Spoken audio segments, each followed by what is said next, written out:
I don't even want to tell you how many times I've tried to film this video. Just today. I'm gonna start off by telling you it's noisy out there. This is my one chance. I'm just gonna try and go with it. I'm Tiff. This is Tiff Reads Books, and today we're a little messy. And we're just gonna be okay with it. Please just bear with me. I'm trying. Okay. These are my 5 biggest disappointments this year. Starting off with the most recent I read, God Killer by Hannah Kaner. I was so hyped for this one. The cover is gorgeous. The setup was great. It sounded so good with gods that are living in the world, and there's like a ban on worshiping them. And I was like, okay, this could be really cool. I was really excited. And then the world building just fell really flat, like really flat. It was inconsistent in a lot of places. Things didn't make sense. Things were happening that shouldn't have been happening. They just were happening to serve the plot, not because the world building made sense to have them happen that way. And our main character was just like edgy for the sake of edgy. Okay. Interruption solved, I think. So she had this background that was kind of like Oliver Twisty, where she like grew up in this orphanage, had to like steal for the orphanage, so then she was like a perfect thief, and like, you know, she did what she had to do to survive and doesn't trust anyone. And I was like, okay, I get it, you're edgy, you're a lone wolf, I get it. Can we like move on? No, now we gotta reinforce that she's edgy by making her say fuck every other word. It's like, cool. As someone who swears a lot, I like tone it down in different social situations. Like, you have to read the room, and I just felt like the author was not reading the room, and it was like, it was really forced and weird, and it didn't work. And it was just, it was too predictable. Beyond that, everything was too predictable. The way the characters interacted was weird. There was like an unnecessary sex scene, just completely unnecessary, and was forced and weird, and I didn't understand. Like, the sex itself was consensual. The scene was forced. Like, the scene didn't need to be there. It was like gratuitous. Yeah. So I was really disappointed with that one. I was really hyped for it. It sounded like it would be right up my alley, and then it just really missed the mark. Really missed the mark. The next one is another one that I was like really excited for, and it sounded really good. It was A Study in Drowning by Ava Reid. This is not my first disappointment with Ava Reid. I'm gonna give them one more chance, but this was difficult. Basically, we had a book that was billed as dark academia that wasn't dark academia. It started out with the first scene being in a school, and after that we were in a gothic environment, which I would have been fine with, but then we didn't do enough with that gothic environment. This really cool house that's rotting from like being waterlogged, and there's like a flooded basement, and it's kind of creepy and weird, and it could have been like really, really cool and used in a really good way, and it just fell flat. And then we had this like undercurrent of like racism, nothing like overt. It was all just like microaggression type things, where it was set up that we had this war between these two countries, but we didn't know why they were at war, how long they'd been at war, and what was going on with the war. There was just a war, and it kind of set it up so that our main character, who is blonde-haired, blue-eyed, was able to say things to our tawny-skinned male main character, such as, oh, for someone from your country, you're really, really well read, or for someone from your country, you're really well spoken, or for someone from your country, you're really emotionally stable. And I was like, okay. Like, there was other, like, I don't have all the examples in front of me at the moment, but there was a lot of them that I was like, that is a microaggression, that's a microaggression, that's a microaggression. And I was like, you're just hating this dude to hate on him because you're jealous that he's in the situation that you want to be in. And I understood that, because we had this whole, women weren't allowed to go for the degree that she wanted to go for, and so she was jealous that this guy was going for it. But then she was also jealous that someone of his ethnicity was allowed to go for it and she wasn't. And I was like, that is white feminism that I am struggling with. Like, very tone deaf, I guess. And there was one moment where she like tried to apologize to him for being like a dick unfairly, and he was like, no, you've just been calling me out on my bullshit. And I was like, oh no. No, she wasn't. Like, I was just, so then we got just like a complete like dismissal of everything negative that she'd said because he said it was okay, and I struggled with that.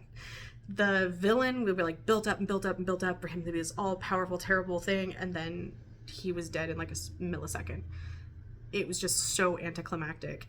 The one thing that the characters were doing was supposed to be researching for this paper, but they weren't researching. They were digging through the house for mysteries and like for clues to this mystery and for like locked rooms and secret doors, and they were like digging through the house for this. That's not research. That's not academic research. That's investigation. Like, you're not. Yeah. And so they were like digging for this, and they were getting all these clues, and they were struggling to put them together. And then we just met this character who info dumped it all to us. Instead of them piecing it together and discovering it, we just got this big info dump. This where I zoned out. I was reading it, and I was like just flipping the screen, and then I was like, wait, what happened? And I had to go back because it was just such a long info dump of everything that happened, and then just kind of fixed it. There was like these hints about women being like in the very beginning, and since it was called A Study in Drowning, we were set in this seaside town, and it was like all this talk about water and women, and like how like we talked a little bit about like sirens and stuff, and I was like, oh, maybe we're gonna go somewhere in that direction. And then we went to the Fae. I was like, okay, well, why do we do all that? We didn't need to. There was a decent discussion about sexual assault in academia, but it technically didn't even have to be set in academia. It could have been a corporate job. It could have been anything where the person above you, the person who assaulted you, is in a position of power above you, and you are a person with less power or a minority, and how you're going to be viewed, especially if you're a young girl who's very pretty. You might not be viewed as it being an actual assault. Like, there was a conversation about that, but I don't think it was very well done, especially after having read Iron Kist, where that scene was really, really well done, and the emotions and the after effects were really well delved into and discussed in a very mature, emotional way. This just fell really flat for me, having read something that did it right. I just felt like this didn't do it justice. And I understand keeping that YA, like, demographic and discussing a topic like this can be really difficult. So maybe from a YA sense it was okay, but the whole thing fell really flat for me. I think she was trying to do too much with too little space, and the world building again was part of my issue for this. Like, if you're gonna build a fantasy world, like, build me a fantasy world, like, and then use what you built. Don't build more than you need, and build what you do need correctly, is kind of where I was at with it. So it was just kind of a letdown for me. I know a lot of people loved this, but it didn't hit for me. Then I guess we can go from that into another water one, which is The Reyes Incident by Brianna Morgan. And this is Radioactive Killer Mermaids. I was so disappointed in it. Basically, we have this underground bunker, and we have this film crew that's going in to film it for their YouTube channel, and they're gonna like do an investigation of it. And I was like, okay, this could be pretty cool. It's like an old military base, and so it's like they were gonna go investigate it. I was like, oh, that could be really cool. It could be really fun with some killer mermaids. Should be a good short horror. It should be fun. It was not. One of the first things was like, oh, they've done some, studies with like radioactive stuff here, so we should have a Geiger counter. And I was like, okay. And then they just shoved it in their bag and didn't use it. And I was like, all right, why do we bring it up if we're just not gonna bring it up again? And then when they did meet the mermaids, they like met them and instantly were like, yeah, we gotta follow them. We gotta do everything that they say. And I was like, okay, so we're that kind of horror where like we're just gonna dive right into being killed. Then it was like, so then they start like getting attacked, and that's when everyone decides to announce that they're bi because they're all in love with this one dude. And so then we find out that like everybody's bi. I was like, okay, I guess, like, but why are we all announcing our love for this one guy? Because all of our, like, it was so weird. As it was a weird way, like, dude just saw his brother get like ripped to shreds, and then he turns to this other guy and he's like, I'm in love with you, I've always been in love with you. And I was like, maybe some people would react that way, but then everyone else starts reacting that way too. because everyone needs to tell this guy that they're in love with him. Like, and I was like, this is so weird. So that's like the mermaid part, and there's this police investigation going on because Reyes, our main character, she's the only one who gets out. And so then she's like telling a story to the police officer, and the police officer is like investigating whether she actually killed everyone or not. And it's like the police officer stops doing the investigation correctly because she starts falling in love with this chick, and then is like gonna leave her wife for this chick, like breaks a bunch of rules, does a bunch of really shady stuff, and it's like, why? Why? I genuinely didn't understand. The mermaids also tell them that there was radiation in here, so they need a Geiger counter, and then that they like never bring it up or bring it out or use it. And I was like, do you guys know that like Geiger counters don't protect you from radiation, right? They just tell you where the radiation is.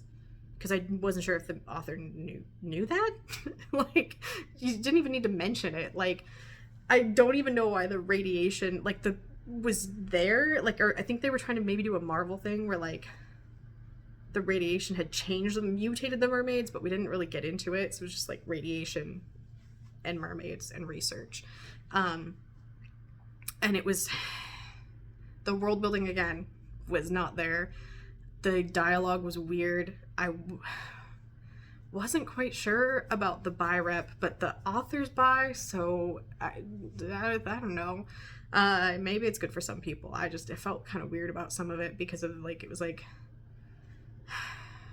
there was some not like other girls type of stuff from Reyes, and then I don't know, man, it was so odd.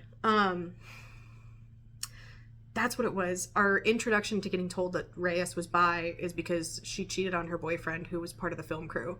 And I was like, okay, so our first introduction to the bi character is the bi character cheating, which is such a common trope that I was like, this is just kind of like, it kind of makes me go, ugh, why did we have to reveal that she's bi that way?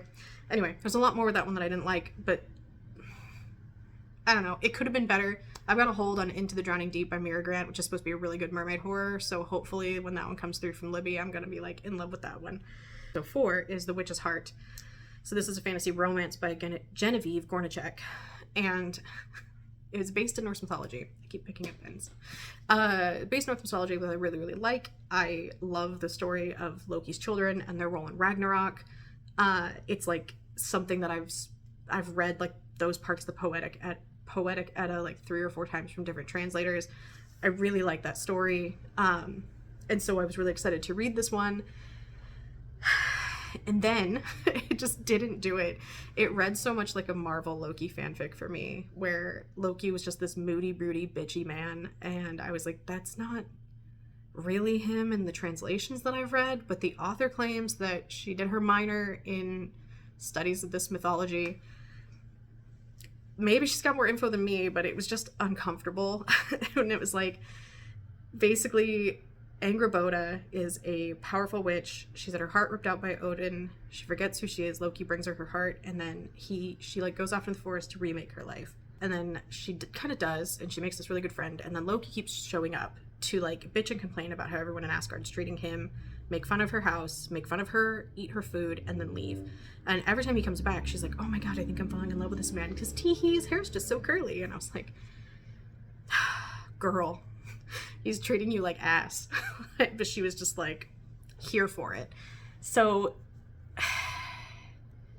they end up getting together. They end up having kids together. Every time she's pregnant, she's left alone. And then she like finds out that Loki's got this other family, which is Norse mythology canon. And instead of like having her, because there's nothing in the myths about how Angrboda reacts to that. There's nothing in whether or not her and Loki are actually a couple. So the author fully chose this and chose how to make her react to it. And she chose to just let her go, oh, that's just Loki. And then be like internally upset at it, but not express anything about that. And I'm like, girl, you could have done so much with this. And she just chose to just kind of let Loki walk all over her and be like a sitcom dad. Like, it was like 90s sitcom dad. And I think it was supposed to be cute and funny, but it was like not. I was like, girl, get out of this relationship. So then like when everything goes down with the kids and their role in Ragnarok, she just becomes very like boy mom. She does a little bit like near the end kind of find her agency and build up her strength and stuff, but because it's Ragnarok and we know what's going to happen, it feels pointless. Okay, so before we go into the last one, I'll give you an honorable mention that I was debating talking about, but I wasn't actually disappointed with it, and that was Fourth Wing. I read it because everyone that I tend to agree with said that it was terrible, and all of my Instagram was like, oh my god, best book of the year, it's so amazing, I love it. And I was like, my couple forays into romantic fantasy have not been good this year. Maybe if we add dragons in, it'll be fine. It was not fine. It was terrible. The world building, the dialogue, the pacing, the way the characters like interacted with each other, the toxic positivity, the not like other girls. I could go on, and other people have. It was not for me. But I'm gonna start Iron Flame tomorrow because I've got it from Libby on audio, and I'm gonna vlog it. So if you're interested in my Iron Flame thoughts, they will be coming, because I only have 9 days left on it because I've been putting it off. So they will be coming shortly. All right, my last one took me a little bit to decide, and it's a horror. There's two that I was really disappointed with that I talked about already, but we're not gonna talk about that one. I'm gonna go with Nana by Brandon Massey. I really wanted to like this one. It was hyped up as like a really good horror. It was like, other people were like, oh my god, it's terrifying, it's like the best horror I've read this year. And I was like, okay, I'll give it a go, because it was free on Audible, it was short, and it like matched up perfect with my drive time that day, and I was like, okay, we'll give it a go. I didn't like the narrator to start off with, because we follow the husband in the story, and he's cheating on his wife, and really, like, the only reason that he's concerned about what's happening to her when her mother comes back into her life, her like biological mother comes back into her life, he's concerned about it only because he needs to be right, because the mother-in-law got in his way of cheating, and now he's upset, and he's told his wife there's something wrong with her mother, and she doesn't believe it, so he has to be right. That's really the only reason that he's trying to do anything. It was super predictable from the very beginning. You knew exactly what was happening and what the mother-in-law was doing. Please stop squeaking, I'm almost done. We knew exactly what she was doing, and then with it being his narration, it felt really misogynistic with the way he was discussing things and the way things were happening, especially towards older women, because of the trope that we were doing in this book. So basically we have a woman who's never known her biological mother. She was raised by a foster mom, and her foster mom has died, and at the funeral the biological mother shows up and comes back into their life, and then the mother, who's, I can't remember, the wife in the story, who also has 2 kids that she apparently doesn't know how to parent, starts getting really ill. Things start happening that are kind of weird, and the mother-in-law is just getting healthier and perkier, and it's really obvious what's happening. And then the main character that we follow has to like solve it all. And I just, maybe because it's a trope I've read so many times, like, or seen done so many times, that it just felt so overdone. And I think the main character's name was Troy. I just really didn't like him, and that made it really hard to care about him. And then I couldn't care about his wife, whose name I cannot remember, because he didn't care about her. He genuinely didn't care. He just cared about being right. So it was really hard to care about what was happening to her.